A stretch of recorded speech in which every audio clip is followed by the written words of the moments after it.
Hello guys, welcome back to my YouTube channel Ease in Learning.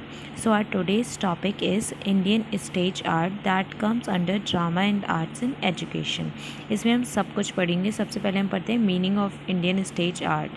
तो stage art कुछ नहीं होता है, परफॉर्मिंग आर्ट ही होता है, लेकिन वो परफॉर्मिंग आर्ट्स जिसमें हम स्टेज का यूज़ करते हैं। For example dance, theatre, band, हम इस सब में क्या करते हैं, स्टेज का यूज़ करते हैं और स्टेज का यूज़ करके परफॉर्म करते हैं अपनी आर्ट और ऑडियंस को एंटरटेन करते हैं। अब हम देखते हैं रोल क्या है इंडियन स्टेज का इन परफॉर्मिंग आर्ट्स। तो आप ये पिक्चर ध्यान से देखिए।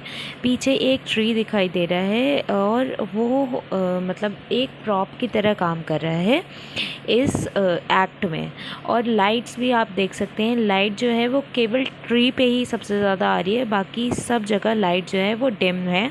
एंड ये जो वाइट ड्रेस में जो लड़का है सिर्फ उसी पे फोकस पड़ रहा है। एंड साउंड भी कुछ ना कुछ इस एक्ट में ज़रूर होगी।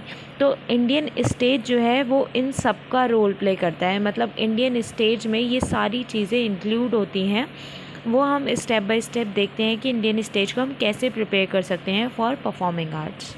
बात करते हैं preparation of Indian stage. The first step is define the purpose and tone of the performance. कि सबसे पहले आपको पर्पस बताना पड़ेगा कि आप ये परफॉर्मेंस क्यों ऑडियंस तक दिखाना चाहते हैं।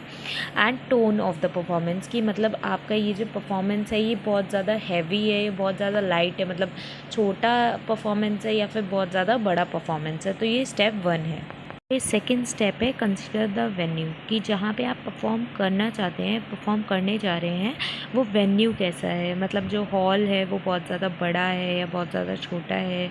सीटिंग अरेंजमेंट कैसा है, वहाँ के इक्विपमेंट्स कैसे हैं, जैसे साउंड का इक्विपमेंट, स्टेज का डिज़ाइन कैसा है, ओवल है, सर्कल है, ट्रेपेजियम भी होते हैं कुछ कुछ स्टेज। तो आपको ये वेन्यू भी कंसिडर करना बहुत ज़रूरी है।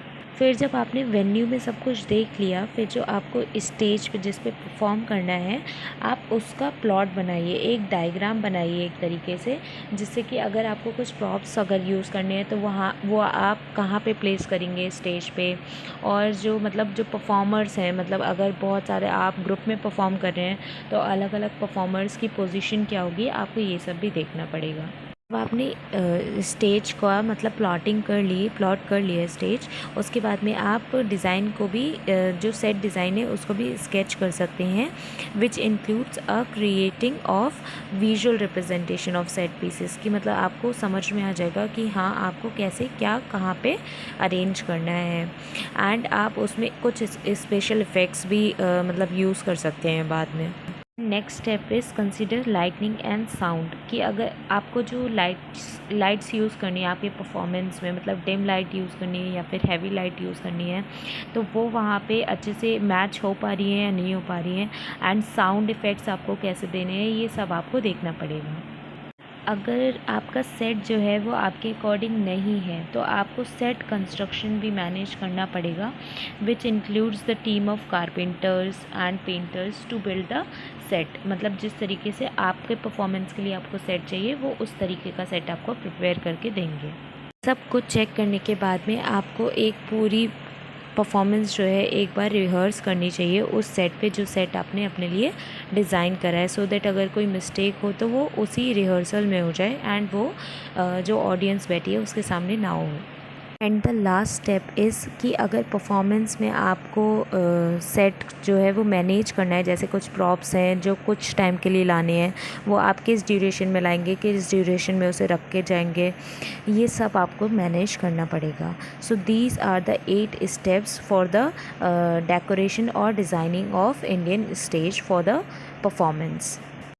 Thank you for watching my video. And अगर आपको मेरा कंटेंट पसंद आ रहा है then do not forget to like, share and subscribe.